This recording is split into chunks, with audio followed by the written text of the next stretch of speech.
Hello and welcome to the Inside Track. My name is Kyle Caldwell and I am Deputy Editor of Money Observer. Today I'm delighted to be joined by Joe Curtis, Fund Manager of the City of London Investment Trust. Thanks for coming in today. Hello.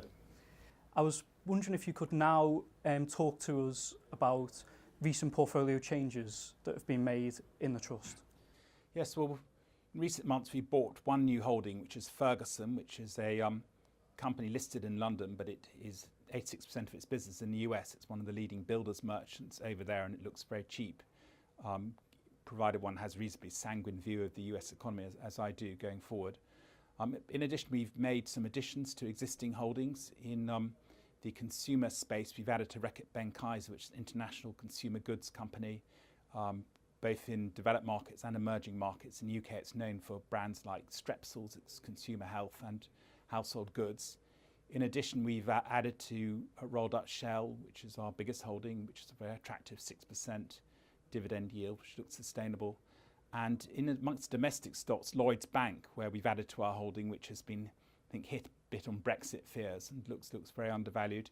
In terms of reductions, we've reduced a bit in telecoms, partly because of a takeover bid for Manx Telecom, which is the Isle of Man telecoms company, where we've sold at a good price. But in addition, we've reduced Vodafone a little bit. And we've also reduced in utilities, reduced Centrica and SSE on concerns on regulation in particular. You touched on Brexit uncertainty then, which leads me on to my next question.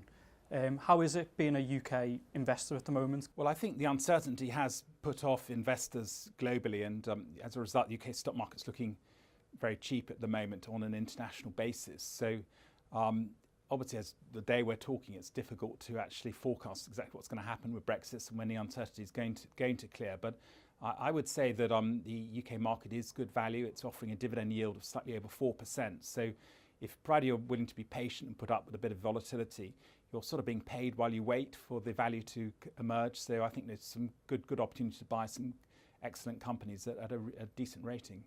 I mean, it's obviously very difficult to make a prediction, but I was wondering if you could maybe identify what a potential catalyst may be to end all of this Brexit uncertainty.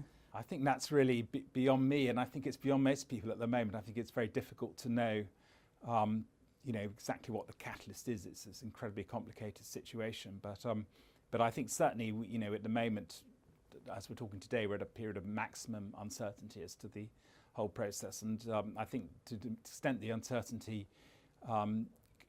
gets removed, that should be beneficial. I mean, certainly one thing to watch is sterling and the British currency, and that is something of a barometer, in terms of sort of feelings internationally about how Brexit's going. So, and to the extent that sterling falls, of course, that in some respects is positive for the stock market, where so much profits come from overseas. So these things have lots of unintended consequences.